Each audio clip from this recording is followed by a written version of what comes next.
ආයිබෝන් සුබ දවසක්. මම අද කියලා දෙන්නේ නිතරම භාවිතා වෙන ඉංග්‍රීසි ෆ්‍රේස් එකක්. ඒ තමයි let me කියලා කියන්නේ. let me. අපි බලමු let me කියන එකේ තේරුම. let me කියන්නේ ඉඩ දෙන්න මට. දැන් let කියන එකේ තේරුම ඉඩ දෙන්න. me කියන්නේ මට. එහෙනම් let me කියලා අපි එකපාරම කිව්වොත් එහෙම ඉඩ දෙන්න මට. එතකොට අපි බලමු වාක්‍ය ටිකක්. මට යන්න දෙන්න. එහෙම නැත්නම් මට යන්න ඉඩ දෙන්න. කොහොමද අපි ඒක කියන්නේ?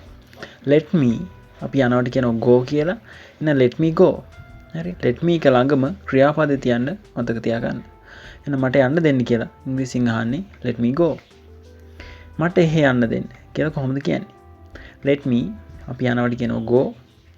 let me එක ළඟම ක්‍රියාපදේ let me go. එහෙනම් කියලා කියන්නේ there. let me go there. මට එහෙ යන්න දෙන්න. මට මැරෙන්න දෙන්න. කොහොමද අපි ඒක කියන්නේ? මැරෙන්න යද්දි කවුරු හරි අල්ල ගන්නවා. එහෙම අවස්ථාවක් කොහොමද කියන්නේ? මට මැරෙන්න දෙන්න. let me මැරෙනවට කියනවා die. එහෙනම් let me die. මට මැරෙන්න දෙන්න. හරි. ඒ වගේම මට නිදා ගන්න දෙන්න. කොහොමද කියන්නේ?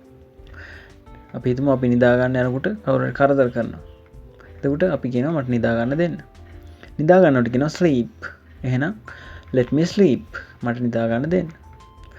ඒ වගේ මට තනියම ඉන්න ඉඩ දෙන්න. මේක කොහොමද කියන්නේ? මේක අපි කියන්නේ let me stay alone නෙමෙයි. ජීවත් වෙනවට ඉන්නවට අපි කියනවා live. හරිද? එහෙනම් let me live තනියම කියලා අපි ඉංග්‍රීසියෙන් කියන්නේ alone. එහෙනම් let me live alone. මට තනියම ඉන්න ඉඩ දෙන්න. පාඩුවේ ඉන්න ඉඩ දෙන්න. අපි කවුරු හරි අපිට කරදර කරන අවස්ථාවක මේක කියන්න පුළුවන්. let me live alone. හරි.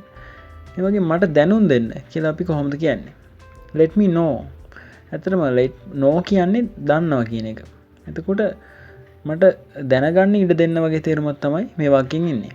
හැබැයි let me know කියලා කිව්වම මට දැනුම් දෙන්න කියන අදහස් තමයි ඇත්තටම එන්නේ. let me know. මට දැනුම් දෙන්න. මට වගේ ප්‍රතිඵල දැනුම් දෙන්න. කොහොමද කියන්නේ? let me know your result. හරි. ප්‍රතිඵලට your result. එහෙනම් let me know your result. මට වගේ ප්‍රතිඵල දැනුම් දෙන්න. හරි. දැන් ඔය එක ඊමේල් වලත් එනවා let us know. අපිට දැනුම් දෙන්න. හරි. මොකක් හරි ප්‍රශ්නයක් තියෙනවා නම් let us know. if you have questions let us know. අපිට දැනුම් දෙන්න. හරි. ඊට පස්සේ ඔහුට යන්න දෙන්න කොහොමද කියන්නේ? දැන් මට යන්න දෙන්න නම් let me go. ඔහුට නම් දැන් ඔහු කියන එක අපි ඉංග්‍රීසියෙන් කියන්නේ he. ඔහුට නම් him.